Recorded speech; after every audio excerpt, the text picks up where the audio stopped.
आज प्रत्येक देश की एक सबसे बड़ी समस्या है। यह है युवाओं का तनावग्रस्त होना, कुंठित होना और दिग्भ्रमित हो चले जाना। दोस्तों, जरूरत है तो उसे भटकाव की राह से नव निर्माण की ओर मोड़ने की, ताकि उस युवा शक्ति को, उस पावर को हम निर्माण के कार्य में लगा सकें।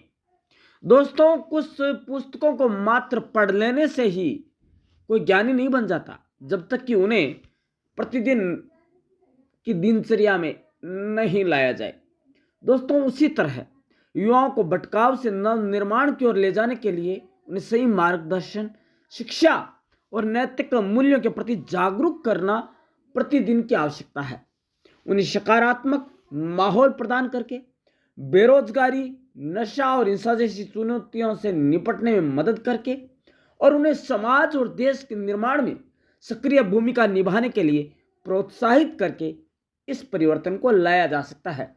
दोस्तों, आज जो जेन जी है वह जो भटकाव का रास्ता अपना चुकी है, जो वह विध्वंस का राह अपना चुकी है, उससे उसे लाने के लिए समाज की भी उतनी भूमिका है जितनी कि शिक्षक की है।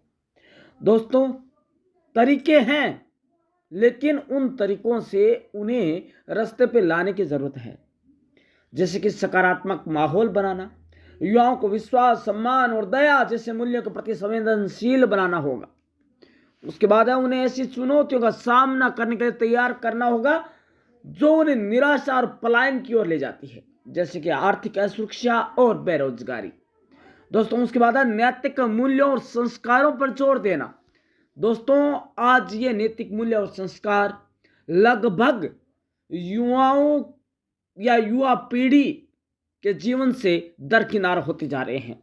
सांस्कृतिक और नैतिक मूल्यों की कमी को नशे और अपराधों के एक मूल्य कारण के रूप में देखा जाता है। इसलिए संस्कार सबसे ज्यादा महत्वपूर्ण है।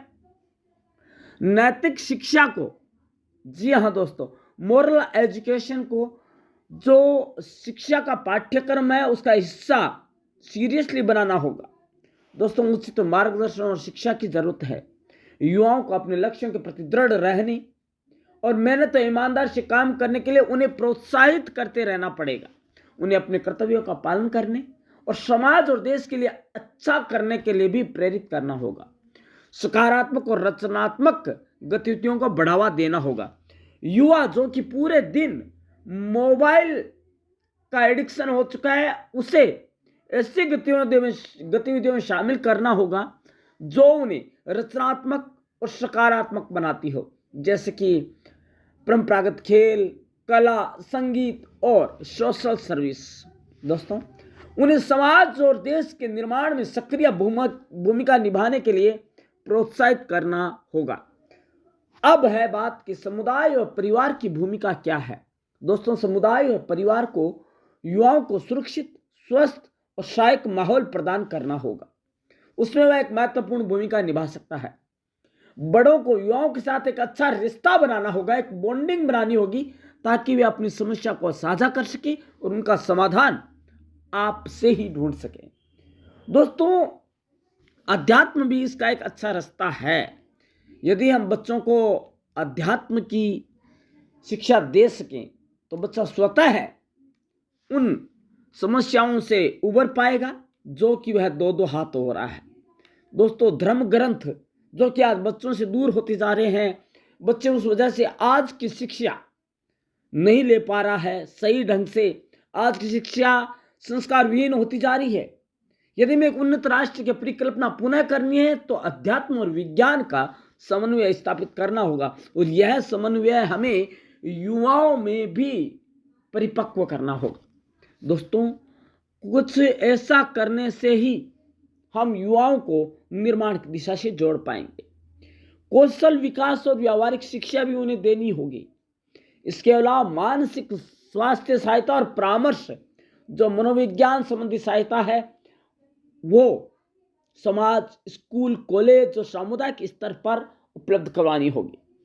दोस्तों, इसके अलावा बहुत से हैं, जैसे खेल, कला, रचनात्मक गतिविधियों को प्रोत्साहित करना, उनके साथ घुलना मिलना और उन्हें सामाजिक सेवा और सुरक्षा के कार्यों से जोड़ना ताकि वो इन कार्यों से जुड़कर जहां एक तरफ समाज की सेवा कर सके, वहीं दूसरी ओर अपना कर्तव्य क्या है देश के प्रति उसे भी समझ सके।